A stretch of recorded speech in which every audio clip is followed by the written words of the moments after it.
Hey guys, I'm Sage Valentine, and this is basically my late review of AMC's The Walking Dead Season 7, Episode number 3.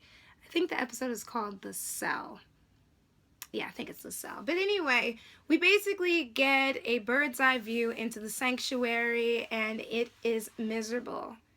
Unless, of course, you either want to be a wife or you want to work under Negan or work as one of Negan's thugs. Either way, in some way, shape, or form, you are sacrificing something. And we get to see a day in the life of Dwight, which includes watching old VHSs of TV shows. For example, Who's the Boss?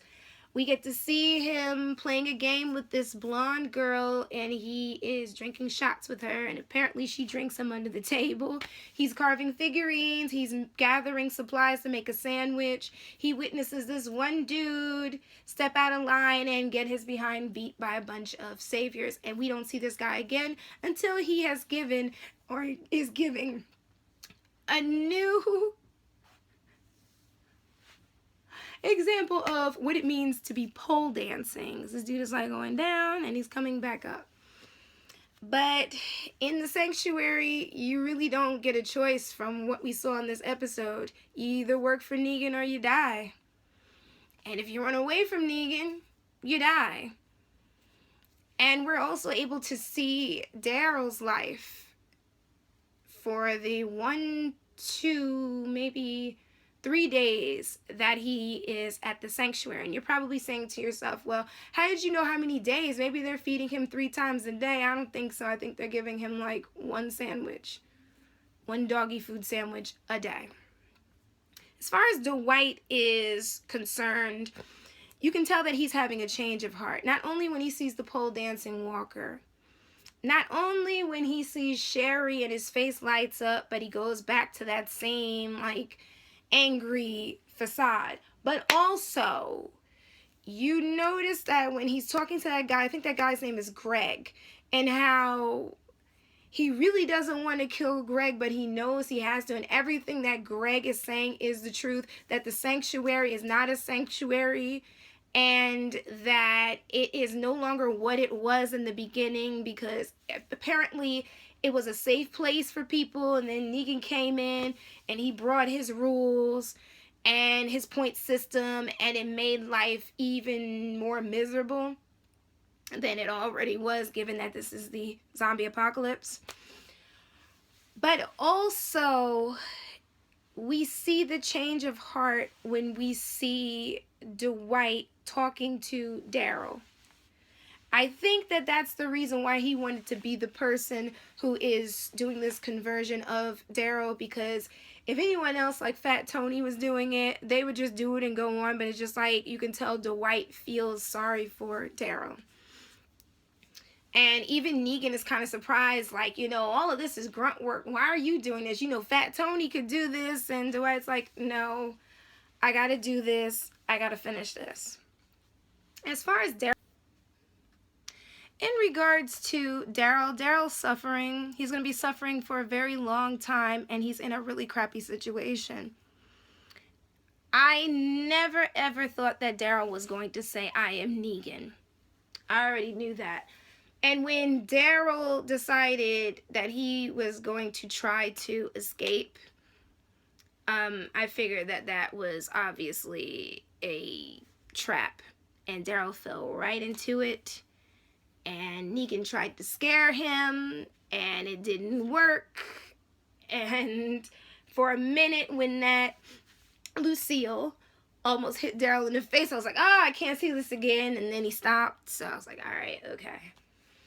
Pretty much Negan is kind of laid back. He was like, well, you don't want to listen? Your life could have gotten easier. Oh, well, I'm going to go get something to drink. And Negan's men just beat the crap out of Daryl. But unfortunately, eventually he is going to have to kneel, and he is not going to like it, and the fans are not going to like it, but if he wants to survive, he's going to have to. Unless, of course, he finds a way to escape, and like Sherry was telling Daryl in the episode, it's not easy to escape, and when you do, they bring you back, and things get worse. As far as how I feel about Sherry, okay? Sherry did what she had to do to protect Dwight because she loved Dwight. Sherry is in the best position in the sanctuary because she's a wife, because she doesn't have to do any work. She kind of lays around, and pretty much her only job is to please, literally, Negan. She's clean. She's got nice clothes on. She has heels on. Her hair is combed and clean. I mean, she's in the best position at this point. Is she happy? Not 100%. And I wish that, in fact, no, I don't feel sorry for her, honestly. And I don't feel sorry for Dwight either on one hand because of what they did to Daryl when they stole his crossbow, his vest, and his motorcycle. So I guess you could say what happened to them was karma. But at the same time, when I was watching that episode in season 6, and this was before I read the comic book as far as Negan's whole story surrounding and leading up to All Out War, I had a feeling that the person that they were talking about that they were running from was Negan. And I also had a feeling that I knew they were going to get caught. And as far as that story of Dwight getting his face burned halfway, all you need to know is that in the comic book, it happened because Dwight and Sherry, I'm trying to remember if they kissed or they had sex, one of the two, and someone saw them and they told, and that's how he got his face burned. And we were privy to a scene of somebody else getting their face burned because they too got together with their former girlfriend, lover, or wife. Now, can Sherry be trusted? Honestly, probably not. I mean, she can warn Daryl, but at the same time, she's kind of on her pedestal looking down. The only person Daryl can truly trust is himself, despite the fact that Dwight is having second thoughts about everything that he has done and is doing and the way things work in the sanctuary.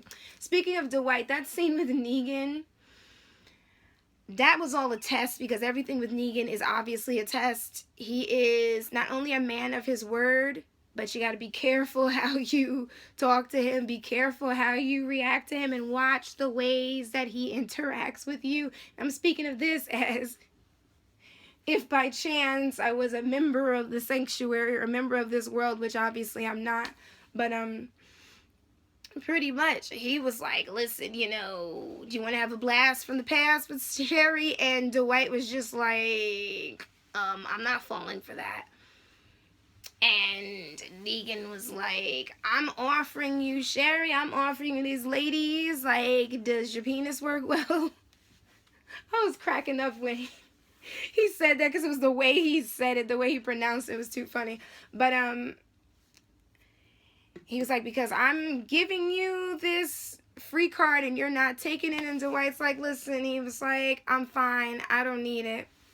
In other words, Dwight just wants to do his job and just go on. And I know a lot of people are mad at Dwight because of the fact that Dwight shot Daryl, and Dwight is pretty much a part of this torture thing. And Dwight has Daryl's stuff, but unfortunately in the comic book, all that stuff belonged to Dwight.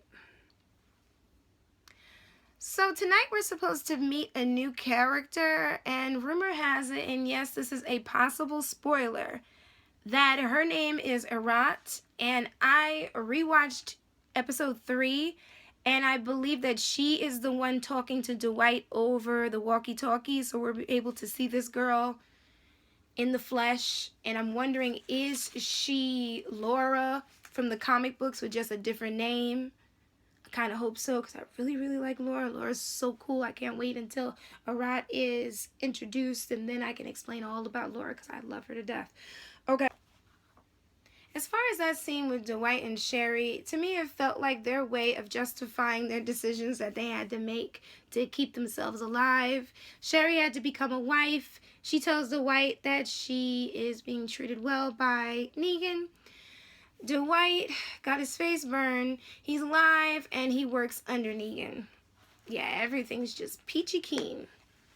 So Dwight tries to reason with Daryl one last time. He tells Daryl, listen, you got Glenn killed, I got Tina killed, you know, really, you should be dead.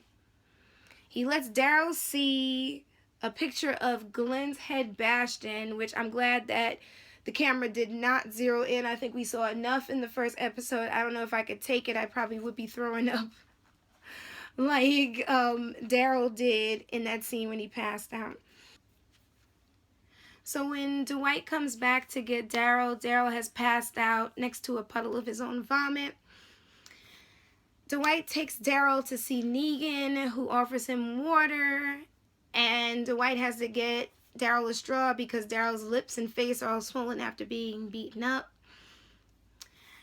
Negan is trying his best to get Daryl to join the Saviors and become a Savior. Negan tells Daryl the story of how Tina, Sherry's sister, needed insulin, and insulin was expensive. It cost a crap load of points that Tina didn't have, so Negan offered her a position as one of his wives. Tina says she'd think about it. The next thing that Negan knew, Dwight, Sherry, and Tina broke out. Dwight stole all the insulin and took it with him. Negan sent his men after Dwight, Sherry, and Tina. We know that Tina died. We know that some of the men died, if I remember correctly, and we know that eventually Dwight ended up back at the sanctuary. He begged Negan for forgiveness. Negan got a kick out of the whole begging thing that Dwight was doing. To justify Negan's next action, he talks about how Lucille is a stickler for the rules, which shows that Negan is not all here in reality. Funny as he is and sadistic as he is, he's not all here. Everything is because Lucille said this is how this should happen. Dwight begged Negan not to kill Sherry. Sherry turned around and begged Negan not to kill Dwight. She said she'd become a wife, and Dwight's punishment was getting burnt with an iron. Negan said that he and Dwight are totally cool. I don't think so. And if you watch this episode and you truly paid attention, you know they are not cool. Not at all. And if you read the comic books, you really know they are not cool at all. So Negan asked Daryl, listen, who are you? Because remember that scene earlier in the episode, whereas Negan was standing with these men around Daryl before they beat his behind, and he asked the men who they were, and they said that they were Negan. Daryl says, I'm Daryl. Negan stops Dwight from going off at Daryl and says, you know what? Daryl made his choice. It's a dumbass choice, but he made his choice. And Daryl tells Dwight later that he understands why Dwight did what he did to him and stealing the insulin, because he was thinking of someone else, and that's why Daryl says that he cannot kneel. Honestly, in my opinion, I think eventually either Daryl is going to kneel or fake it and somehow escape, or Daryl might lose his life. I've been feeling that this season, and I don't want Daryl to die because I like him as a character, but there's just something about Dwight's presence and the fact that Daryl's character has been changing. He's been talking more, so I'm worried about Daryl, and a lot of people will watch this video and say, Sage Valentine, you have nothing to worry about when it comes to Daryl. I stopped trusting writers with TV shows. When Game of Thrones killed Eddard Stark, when Z Nation killed Charles Garnett, I mean, I can go on and on and on. Anything can happen. Season 7, it seems like nobody is safe, and I am so excited about episode 4 tonight. It's going to be 85 minutes, and I will be doing this review a lot earlier. All this election stuff just drained me. Honestly, between that and NaNoWriMo, I was like, I need a break, but I made sure to do this review for you guys. I love you all. Take care. Until my next review, bye, guys. Bye.